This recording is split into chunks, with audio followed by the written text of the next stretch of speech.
Pozicionimi i LDK-s ka qenë strategjike. Strategjike pra se ka mendu që të futet edhe njëherë në zgjedhje dhe të provoj rritjen, se sa do të dele suksesshme, kjo është vështirë me besu që do të ketë ndonjë sukses të madh, por nuk është edhe jo sukses nëse do të ketë rritje edhe 1 dhe 2%. Sepse nuk do të shohim përmbysje të rezultateve ose rritje marramense të LDK-s apo një partie tjetër, po as ramje të madhe. Pra, po flasim për disa muaj lëvizje, po mrena këtyre disa muajve ka pas lëvizje dhe ka pas ngjarje të cilat nuk do të kalojnë edhe pa ndeshkime ose pa besu më shumë të një parti tjetër, ose pa e forcu besimin të një parti tjetër. Nuk pres rezultate të njëjta, në mënyrë absolute as për LDK-n as për partit të tjera, do të ketë ndryshime. Ndërsa LDK-ja si LDK ka provuar edhe me figura të reja siç është Sadiku, siç është, nëse zgaboj edhe kjo ekspertja Janina,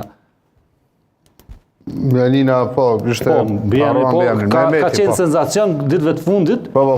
Liste në tentativë? Po, pak rëndësi ka. Një super eksperte që ka argumentuar në mënyrë të shumë të fuqishme lidhjet me energjetikën. Në momentin e ka kap LDK-ja dhe e ka ofruar mbrana vetit. Kjo është e rëndësishme për imazhin e LDK-s.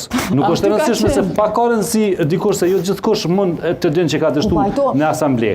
Pra, mund t'jesh jo për politika lokale, por mund t'jesh për politika nacionale. Kam përshtypjen që zona e Ajdarit do ta mbështet zonën Janin, sepse ka shumë mbështetje ndaj kandidatëve të ka rrit këtë sidomos kur ato denoncojnë lidhje të mëdha të idesë për të paraqitur si aderime njerëz që janë të brendshëm, se nuk është e nevojshme. Mjaftueshmërisht është të thuash për nacionale. Si aderim është. Jo, Abdigjiku tha është aset i LDK-s që po e kandidojnë për deputete.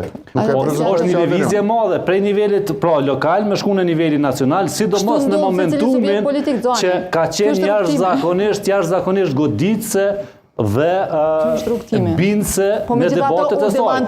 Figurat e tilla janë të mira për partitë politike që arritin me marrë brenda vetës, sepse e fiton debatin. Gjeneratat e reja janë të mirë të ardhuna. Dhe sjell një freski. Prandaj edhe Hazrolli ka një kontribut jashtëzakonisht të madh edhe në ushtri, edhe tash mund të jetë një figurë interesante edhe për lidhjen demokratike të Kosovës. Dhe në këtë kuptim, pra, duket që ka disa lëvizje jo shumë të bollshme, po ka një lëvizje sa për të pasur një sinjal rritje